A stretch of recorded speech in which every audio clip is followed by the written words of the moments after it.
inyangamugayo, dufite abantu bagiye ari inyangamugayo we, bagendera mu mugani abanyarwanda bavuze ngo nimba ngo ntazikuraho ingurunguzo nkiri ingagi, mbega nzashira ingurunguzo nkiri ingagi, mbega wenda ubwoba buzanshira ariko nzagumya mbi ingagi pe.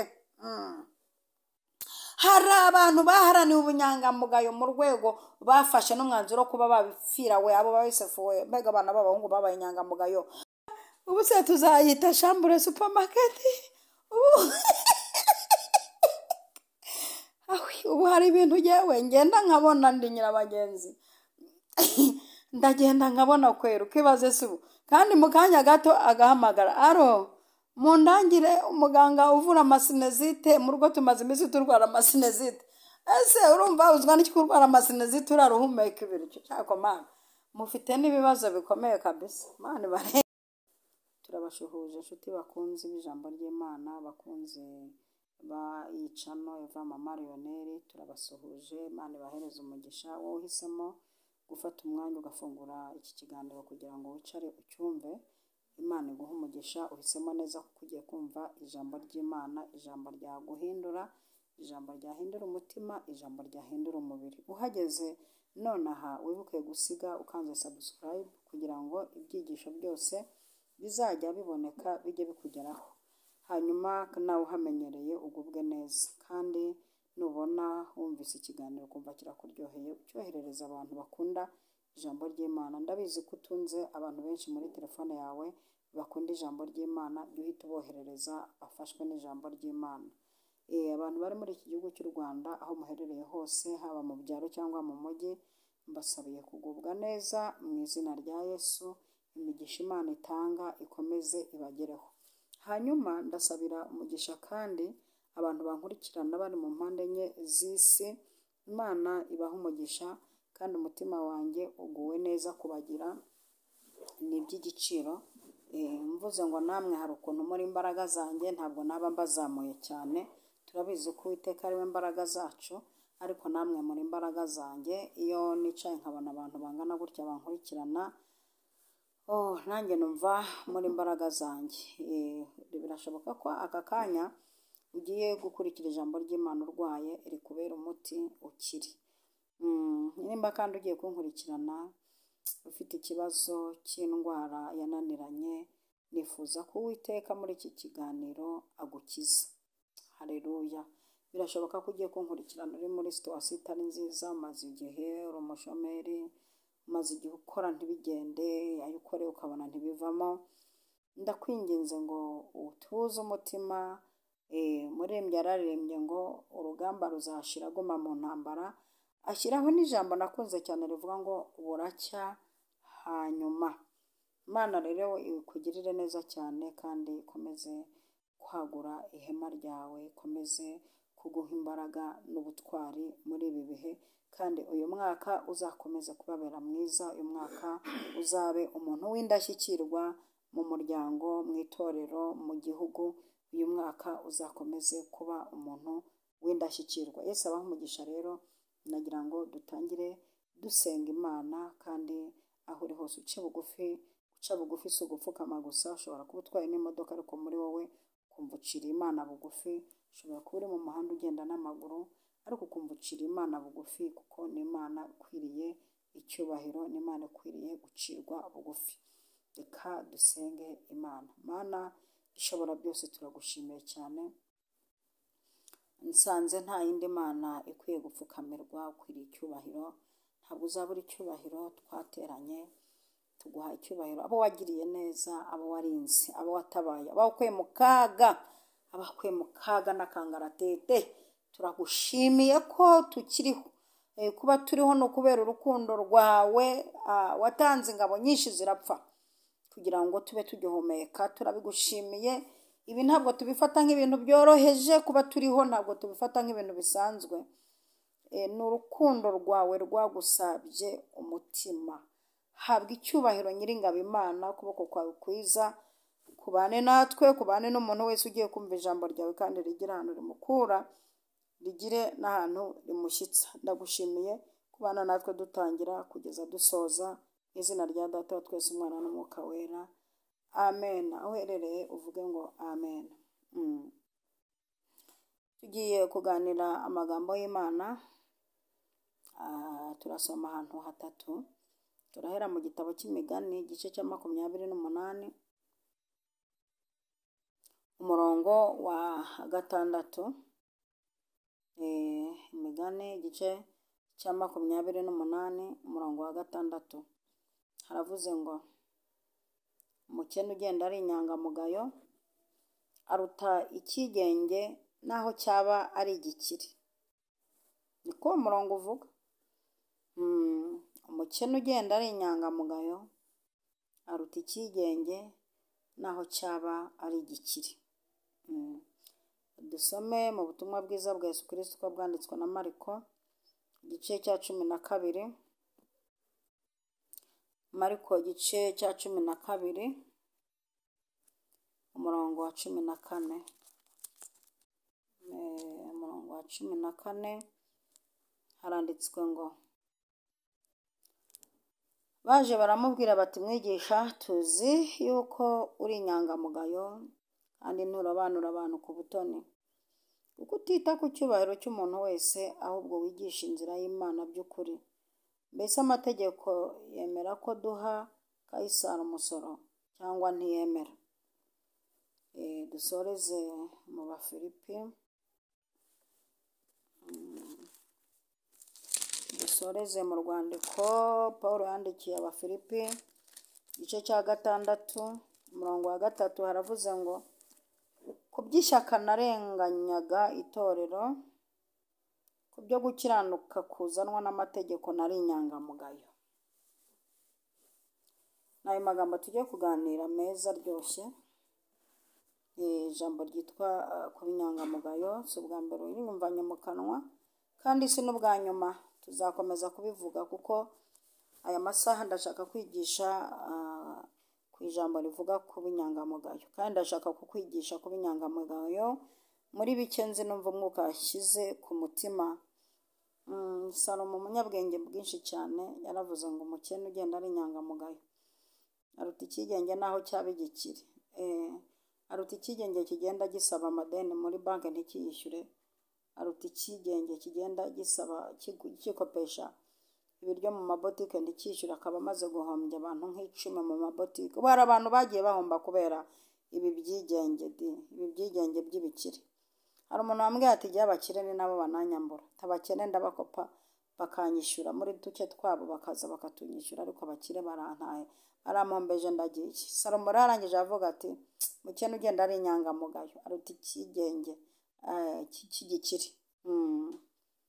Ariko Salomo Imana imuha umugisha pe, aya magambo arakomeye. Ndashaka ko twiga kuba inyangamugayo mu minota myiza cyane iringaniye. Umuntu wese yitekereza, umuntu nkurikira hano rwose kuri yicano yihangane abe inyangamugayo. Nanjye ngenda mfite ishema ry'uko nkurikirwa n'abantu b'inyangamugayo. Salomo ati umukene ugenda ari inyangamugayo aruta ikigenge naho cyaba igikire, cyaba ari igikire. Uyu mukene ugenda n'amaguru ariko akaba inyangamugayo aruta iki kigenge cy'igikire cyanze kunyurwa kikikopesha amamodoka kidashoboye kuyishyura, kandi ugasanga nta n'isoni afite. Nabonye abantu batari inyangamugayo akenshi nta n'isoni bagira, bakanabiburana pe, ukabona nta n'ubwoba nta n'isoni, ukabona nta n'icyo bitwaye we, ukabona nta n'icyo bimubwiye, akanakunyura akagusuhuza ati mukomera tumeze neza, umusuza wo mu rugo abizi ko yakwambuye. Ukabona nta n'icyo bimubwira, aravuze amahoni ageze no kuri botike yawe makuru munywanye biragenda sawa umunsi mwiza, arabizi ko amaze amezi 3 yarakwambuye. Se ubwo azi kuko rute? Mu by'ukuri azi kuko rute? Azi kubaho gute? Kandi muri repetition mugahurira arimo akata umuziki ati akabonye Mana. Hari utuntu berekana ngo bereke Imana ko batubonye kandi tutarimo bunyangamugayo ati bazi no kutwerekana. Ari yaranje agakora ngo akantu Imana ibona ariko asaka akantu urakereka Imana kwiri kubona n'utari inyangamugayo.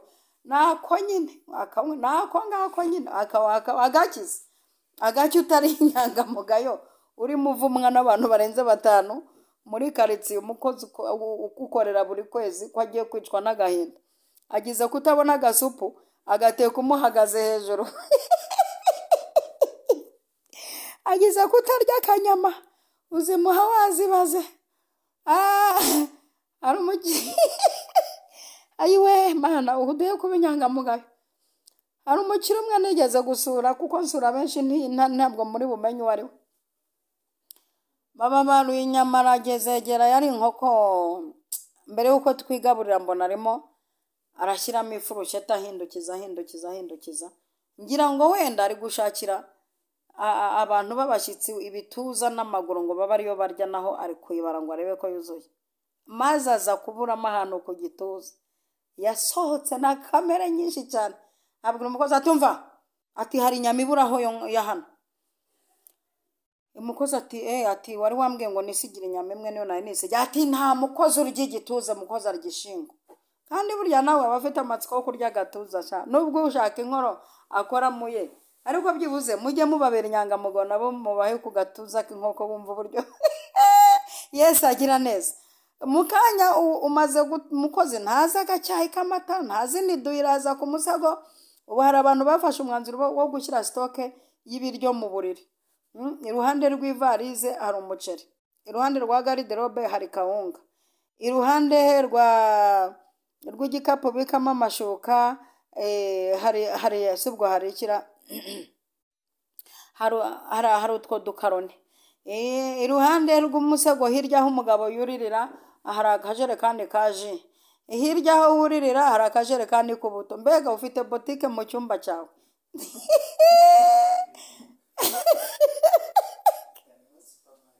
Mbega ubu se tuzayita shambure supermarket. Ubu hari ibintu yewe ngenda nkabona ndi nyirabagenzi. Ndagenda nkabona kwera ukibaze subu, kandi mu kanya gato agahamagara, aro mundangire umuganga uvura amasinezite, mu rugo tumaze iminsi turwara amasinezite. Ese urumva uzwa n'iki kurwara amasinezite uraruhumeka ibiryo? Cyako mana mufite n'ibibazo bikomeye kabisa, mana barengera. Turi ku ijambo ry'inyangamugayo. Umukozi ugukorera ubwe ntiyemera kuri inyangamugayo, ntabwo abizemera. Agiye no kuri botike bakamubwira bati shaye wagize imana ukora mu rugo rw'abarokore, yavuga ati muceceke muvuge muvuye aho nibyo bizi. Ubwo urumva uvuye mu rugo rumeze gutyo, ugiye muri repetition bakubisemo ikorasi bati akabonye mana mufite ariko ukuntu mugacongeramo agace ariko nakavuyo ako kavuyo muri kwereka imana akabonye mana bakigiriza ngo ugahita ushaka n'akandi nakabonye mana, ariko akakavuyo muri kwereka imana umukene ugenda ari inyangamugayo haruta ikigenge cy'igikire.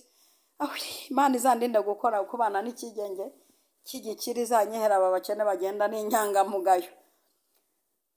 Yesu we, Bibiliya yagiye igaragaza abantu b'inyangamugayo. Kandi ubunyangamugayo ntacyo bwica, nimba ari ikintu gitera ishema kugenda uri inyangamugayo. Niko Yobu yavuze ati yewe nzagenda nta n'icyo umutima unshinja nkiriho, gukiranuka kwanjye ndagukomeje, ntabwo nzikuraho kuba inyangamugayo. Ngaho ndebera nk'uyu mukobwa ugenda atari inyangamugayo, ku munsi wemerera abasore bane urukundo, ejo ukemerera 7, ukwezi gushira ufite abafiyanse nk'icumi, abagufitira anniversaire ku mwaka. Buri musore wamuhaye itariki ugiriraho anniversaire. Kibaze se uri gini, uri daimone, uba mwirimbi, wararemwe, waradozwe, warabumbwe. Hari abantu reba ukavuga abantu barorowe, bararemwe, oya mwiyaranje mu binyangamugayo pe. Hano ugasanga ibyo uri kubikora uri n'inzobe yakano kuri kw'Imana. Imana ikeneye abantu b'inyangamugayo muri uyu mwaka, kuko abantu b'inyangamugayo muhumure mutuze, akacu kagiye kugaragara neza, tujye guseruka mu marembo y'abaririmba turirimba. Umukene ugenda ari inyangamugayo aruta ikigenge cy'igikire. Cy'igikire. Ndumva ashaka kuvuga kwiga ko kuba inyangamugayo. Nimba ari ikintu kandi kitanoroshye, kuba inyangamugayo ni ibintu biharanirwa. Urumva neza, ukigisha umwarimu, ukigisha umunyeshuri. kwigisha umunyeshuri utamuheta.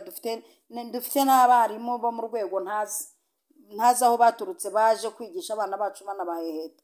Usanga umwana arangije ishuri atwite inda y'umuprofe runaka. Aho nta bunyangamugayo burimo rwose. Mwiyubahe, dukeneye ko uyu mwaka abantu mwese mu binyangamugayo. N'abatsinzwe mu mwaka ushize kubera ubuzima bw'abakaranze, ukiga kugenda wese koruka. Mukanya ukajya kumva umuntu aratinyutse. Aro, kandi bafite ukuntu bavuga neza. Ndi umukozi wa MTN, turagira ngo tugehe ibihembo by'uko witwaye neza. Kandi uwo muntu ntiyigeze yigana Kinyamakara, ntiyigeze akandagira no mu ishuri za Kicukiro, ntiyigeze yiga n'ububaji, yewe n'akadiplome kabanza mu mashuri ntako ufite, kandi bita certificate ntako ufite.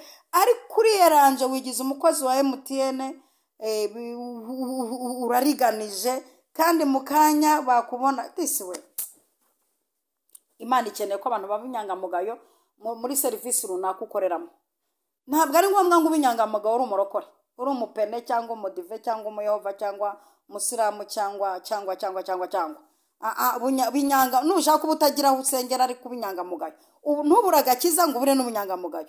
Nubigira byose it's okay, ariko byibuze ubura agakiza ubure n'ubunyangamugayo. Kandi genzi inyangamugayo zitanakijijwe zidasenga, ariko zahisemo kubinyangamugayo. Ndashaka kukubwira ngo ubinyangamugayo. Ibyo wigira byose urabinyangamugayo. Ahangaha Paulo yaravuze ati jewe kubyishaka narenganyaga itorero. Kubwishaka, mbega ishaka ryatumye ndenganya itorero. Ariko kubyo gukiranuka kuzanwa n'amategeko nari inyangamugayo. Kubyo gukiranuka kuzanwa n'amategeko nari inyangamugayo. Ituvuga gukiranuka kuzanwa n'amategeko ukabinyangamugayo, turajya no kubacuruzi. Reka tujya no kubacuruzi. Hari abacuruzi b'abagome bazi kuriganya imisoro we yawo. Hari abacuruzi b'abatipe bazi kuriganya imisoro we. Kandi mukanya ugasanga ahagaze ku muryango runaka n'umudiyakoni we. Mukandi kanya ugasanga n'umwinginzi we arimo aravuga ati manurera. Bageraho manure urusengero akaruzunguruka manurera n'agasume bakazamura wagira nka tubiri manure. Ariko se muri make urimo uvuga ko yera, uri mu matize waje gushaka ifasi y'umuceri, uri muri siporo kugira ngo utazarwara diabete, urimo wiyerekana uri gukaraga ibyano mu bantu, urimo werekana ko wabyinnye muri bare nationale n'ubu ngubu mu rusengero kibyibuka, uri muri mucaka. Ubwo urabizi kuri igisambo, wiba leta, wiba abantu, wahombeje igihugu, urangije mu rusengero manure. Oya rwose, oya pe. Nemeye kubinyanga ari mu bizanwa n'amategeko ndi inyangamugayo, ari mu bizanwa no gukiranuka naho ndiyo. Mu bizanwa no gukiranuka ibyo Yesu asaba ndi inyangamugayo, ari mu bizanwa n'amategeko ndi inyangamugayo. Niyo mpamvu hariya twasomye havuga uburyo Yesu yavuze ati ibintu bya Kayisari mubihereze Kayisari, iby'Imana mubihe Imana, dukiranuke mu by'umwuka, dukiranuke no mu by'umubiri, hanyuma mutange iyo misoro, dukiranuke ibya Kayisari tubereze Kayisari, ubundi dukomeze ivuga butumwa turi inyangamugayo dushimwa n'abantu. Hakaba rero n'abantu bitwa barwicaruhoze. Uzi ko abantu barwicaruhoze baruma bagahuha bameze nk'imbeba. Burya imbeba ishobora kukurya, ariko turashimira Imana turokoye icyorezo cy'imbeba. Ariko ziriya mbeba zaturyaga mu cyaro zari gatumwa. Shamana Aisha ziriya mbeba yarakoze. Kabyuka mu gitondo ugasanga ufite ibisebe by'imbeba yakuriye ntiwumve.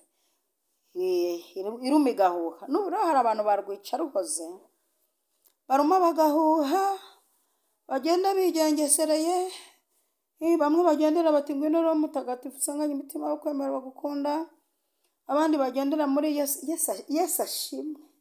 Mbega akiyaranja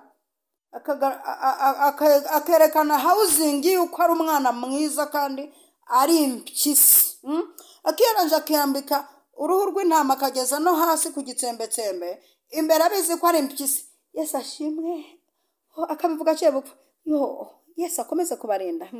Agera kuri bagenzi be. Salamu alaikum, salamu abarakatu abdulrahman, ibintu nk'ibyo. Ukavuga umuntu ni mwiza we ntaca kubana atabashohoje. Kristo eza kuzwe.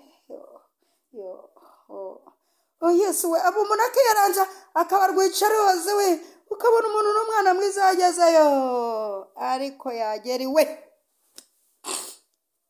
Hari abantu baba bana beza hanze ariko bagera mu rugo we bakaririmbirwa ya ndirimbo bati iyo udahari turasusuruka, waba utashe tugasuherwa, ugasanga hanze ni inyangamugayo. Nywa kandi gacupa mukabara arasengeriza yose ikesi yose mu rugo abana badaheruka no kurya utudagara. Uranywi hanze batiyo abantu babana n'umuntu barakize we agera mu rugo pa bati Yesu we bati igikoko yatashye, igikoko aratashe, muve mu nzira mukure ibintu mu nzira, igikoko aratashe. Utegura agatuza, utegura umugeri, kibaza uyu muntu. Kandi nta bunyangamugayo buba burimo. Ubunyangamugayo ntabwo ari ku mafaranga gusa, twubahana. Ntabwo kuba inyangamugayo ari ku mafaranga gusa, jya uba n'inyangamugayo mu mibanire n'abantu, ugiremo ikintu cyitwa ubunyangamugayo. Tukagira n'abantu bafite titire we zaranaje, tugeze kuri profete na profetesi. Titire zaraje mu matitire, reka ntinya kuyavugaho gake ariko uyumve we. Mu rusengero protokoli iracicikana mu rusengero. Arerekwa ritako irambwiye ritako we mfite ibyawe. Riri kirebo wowe ibyawe ndabifite. Reka nkubibemo. Imana irambwiye ngo nkumbibe kabiba kandi madama aho yicaye hariya aheruka ibiryo agatenge kamuciyeho. Uri muri ayo ngaho, uri muri kata iwawe nturi inyangamugayo kandi hanze uri inyangamugayo. Bibiliya iravuze ngo umukene ugenda ari inyangamugayo. Dufite abantu bagiye ari inyangamugayo we bagendera mu mugana abanyarwanda bavuze ngo nimba ngo ntazikuraho ingurunguzo nkiri ingagi. Mbega nzashira ingurunguzo nkiri ingagi. Mbega wenda ubwo yaba uzanshira ariko nzagumya mbi ingagi pe. Hari abantu baharaniye ubunyangamugayo mu rwego bafashe n'umwanzuro kuba babipfira we abo babisefu we. Mbega abana b'abahungu babaye inyangamugayo. Hari abahungu mu kibaya cya Dura babaye inyangamugayo. Ubunyangamugayo barabuharanira habe no kubupfira we. Yesu we. Hari abantu be bankurikira we, hari bene wacu babavuga butumwa bagenzi banjye bo mbavuga gakeya. Yababa we wacu hari umwana witwa Nyiranzayino, nanjye ndi Nyiranzayino. Yesu we hari abavuga butumwa bagiye bahasiga amajambo bagatahana amajana. Yesu we dukeneye sosiyete yacu ko ibamo inyangamugayo y'abavuga butumwa bagenzi banjye. Ibinyangamugayo yaho hirya mu kiganga mu binyangamugayo, aho hirya muri farumasi mu binyangamugayo we. Nituza kugura imiti batwandikiye witwumvisha ko n'ingi yavura mu rwego rwo gucuruza, kandi nawe washinze ivuriro ufite farumasi hirya aho ngaho, wikumva ko ushaka guprofita gucuruza imiti ngo wandikira abantu imiti ucuruza kandi idahuye n'indwara barwaye. Mugerageze mu binyangamugayo mwitwica abantu bahagaze. Hari umuntu barutse guha imiti agira ikibazo cy'umwijima ushaka kuma, bagiye kwa muganga bati imiti bakwandikiye ntibaho. Mugerageze serivisi zose muzana ikintu cyitwa ubunyangamugayo. Imana ikeneye abantu b'inyangamugayo, ikeneye abantu yatuma, ikeneye abantu yakoresha, ikeneye inyangamugayo yagirira neza. Hari n'igihe Imana ireka avuga ati ubundi umuntu ndamugirira neza atari n'inyangamugayo, ndamugirira neza ngo bizamarire icyo abantu naremye. Ahubwo nimugirira neza nkamutabara abantu naremye bari bubigenderemo n'akavuyo n'akajagara afite. Imana ikeneye abantu b'inyangamugayo. Yego abantu ni mwe inyangamugayo. Ndimo nderekeza ku musozo, turi ku ijambo rivuga ku inyangamugayo. Wa musore we wikwirirwa utendeka abakobwa nka Venu babeshya kuzabakunda. Uzicamo kabiri uri diamond. Uguhaye icyayi cy'amata ugasiga uvuze ko umukunze, aho nkwe mukaruti ndagukunda. Umudiaspora hirya aho ngaho uti naho reka ntate nshatse n'abafite ibyangombwa nigerere hanze. Ubu se ntabana b'abakobwa muruhije mutesheje umwanya wabo, mwashatse ko babazana mu bihugu byo hanze, ukamushaka we ukamushaka utamukunda ari kugira ngo wigerere hanze. Ese ubundi ubwo urumva nugera hanze uzagira umugisha? ninde wakubwiye ko Imana itangira umugisha mu bugome nk'ubwo ngubwo mukoze? Wishe seve y'umuntu umuhinduye umugore ntumushatse, umwiciye seve ye umuhinduye umudivorce, kandi nguraririmba muri korari runaka ngurasenga yaragukundiye ngo kuba ngo kusengera kwa runaka. Abo nabo bigize abakomisiyoneri birirwa batanga amapasi. Sinzi umuntu yerutse kumbwira ngo mama rone ngo rwose nguzuranye n'abadiaspora benshi ngo shakira umusheri mu diaspora nigendere. Ubwo akoze divorce nta namezi atanu arashira ngo arashaka abadiaspora. Tyaza amenyo ngo urarya ruhaye. Mu by'ukuri namwe aho muri mwa abadiaspora mwe nimutamenye ubwenge. Hanze hano hari insore zidafite ubunyangamugayo kandi zizi kurepeta, zihorana ubutambaro, zihanaguza ibyunzwe ngo ziri kuramya Imana no kuyihimbaza kandi atari inyangamugayo. Nimudakanura murajya mubategera baze babahagize bibonera ubwene gihugu, ubundi namwe musigare mwahinduriwe amazina adafite umumaro. Kubera iki ubunyangamugayo burabuze? Kumva wemerera umusore uri hanze ubizi neza kutamukunda ngo ari ukugira ngo wigire hanze cyangwa ajya kwera amafaranga wirire. Abantu mu binyangamugayo niko Uwiteka yambwiye kubabwira. Inyangamugayo zirimo ziragenda zikendera. Turi kugwiza abantu b'ibyigenge bibikire, abantu barusahurira mu nduru, abantu bamaze amafaranga y'abakene, abandi bamaze amafaranga y'abandi y'abadiaspora, abandi bamaze ubutunzi bwa rubanda.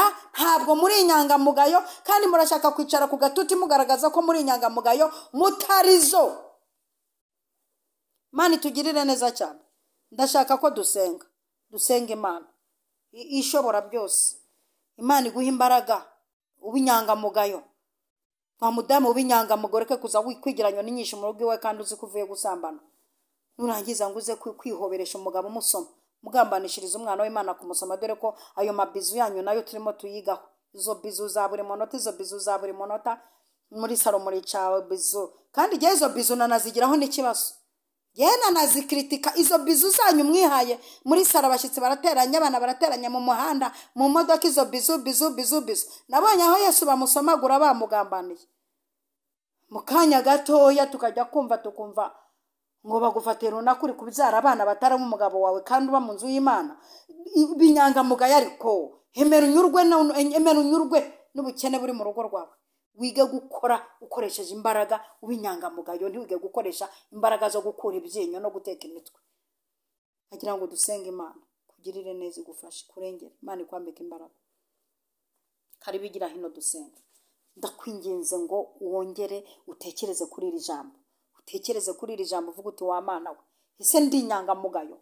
Ese mu mwanya nicayemo ndi inyangamugayo? Ndiyo. Ndagira ngo rero mu minota isigaye tuze twinginga Imana, tuyibwire tuti Imana turashaka ikintu cyitwa imbaraga zo kubinyangamugayo. Service zose turimo tubinyangamugayo. Namwe mucuruza mitiyu mwamba amajire y'imihondo mu mitaka no mutuzo mubinyangamugayo. Ibintu byo gutanga message zicyuka kubera ko ubonye umuntu yihuta ari kuri vora yagera imbere agasanga nicyuka atari busubira inyuma. Mubinyangamugayo Uwiteka atabatsinda muri iyo mitaka. Mutegetswe kubinyangamugayo kugira ngo muzabone gakondo y'abera. Hajuru ry'abantu bakunda umugabo rihari.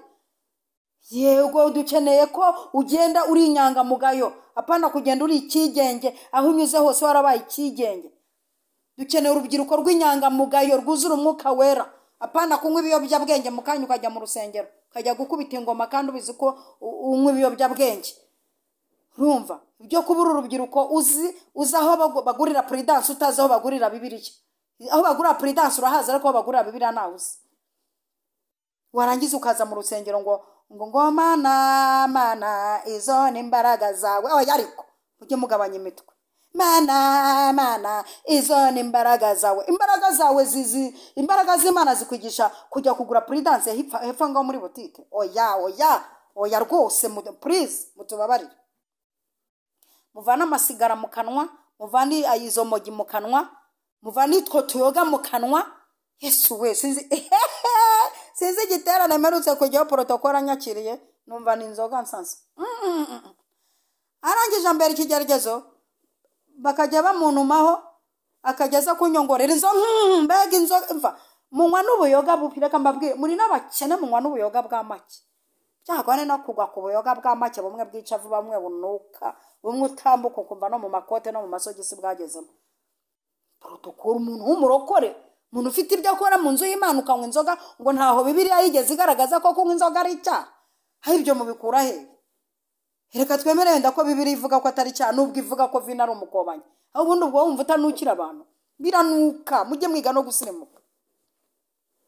Mubi inyangamugayo, kugira ngo mukore ibyo Data ashaka nuko musabwa ko mubi inyangamugayo. Ahantu hose Uwiteka agushyize mu myanya y'ibyo ukora, kora ari kube n'inyangamugayo. Ugenda uri inyangamugayo, nunatambuka bavuge bati vrema, nunapfa tuze tubona amarira turira kumva, tujye dufata ururabyo turukugerekaho rwuzuyeho amarira twibutsa ubunyangamugayo. Apana kuzakugerekaho ururabyo twanditseho ngo cyari cyaratuzengereje. Ubundi mujya mugabanya n'ibintu by'uburyarya mugira, mba mbona ari n'ukuntu abantu bagira uburyarya. Turabizi ko upfura umugome, ariko baguha mikrofone ngo turahombye ukiriza. Mujye muvugisha n'ukuri, n'umuntu napfa ari umugome, nitubaba turi no kwirimbi tubivuge. Tuvuge tuti Imana ishimwe ko imujyanye, ubu ngubu rubanda turaruhutse. N'umunsi Goliyati apfa abantu baraserebuye, baravuga ati turashimira Imana irakoze, imfubyi zari zigiye kuba nyinshi, turashimira Imana ko imfubyi zite. Nituguherekeza uri umurozi tubizi neza ko uri umurozi, no kwirimbi tubivuge, dufate disikuru tuvuge tuti yishe runaka yarogaga, Imana imucyuye irakoze, ngurwo ururabyo aho aruhukiye hose agende rwose, ugende rwose pe. Imana iha abantu bayo kugenda ari inyangamugayo. Reka dusenge Imana tubwira tuti Imana shyigikira ubunyangamugayo bwacu, twongerera imbaraga tubinyangamugayo. Aho niga mbe manyangamugayo, isitoke biryo banshyizeho ku kigo cy'amashuri, umpe kuba inyangamugayo, undinde gukomeza kuba isiha rusahuzi. Kuko hari abantu bahaye akazi ko gushyira kuri sitoke, ntibamenya ko bagahaye imbeba zitwa isiha, mwirirwa musahura ibiro by'amasukari, ibiro by'amakawunga. Mwashinze botike mu ngo z'abantu, abakozi bo mu rugo, abakozi bashyize ku biryo mushinga botike, mwigize isiha rusahuzi. Ibi byose Imana ntabwo iri kubinezererwa. Muri uwo mwaka iragushaka kukubona mu bantu b'inyangamugayo, ikaza kugutabara ivuga iti kora ahangaha, kuko wakunze gukiranuka ukanga ubugome, nicyo gitumye ngusumbisha bagenzi bawe. Reka dusenge Imana. Mana ishobora byose, iyo uvuze ibintu byose biraba, wategeka bigakomera.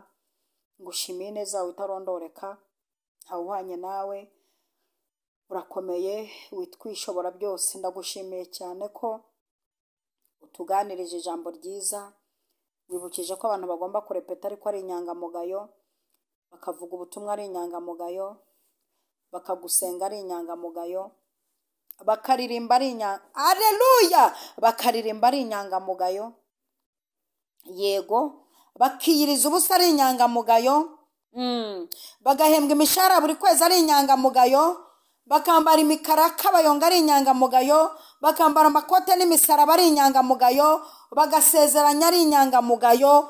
Twakiriye imbaraga zidushoboza kuba inyangamugayo.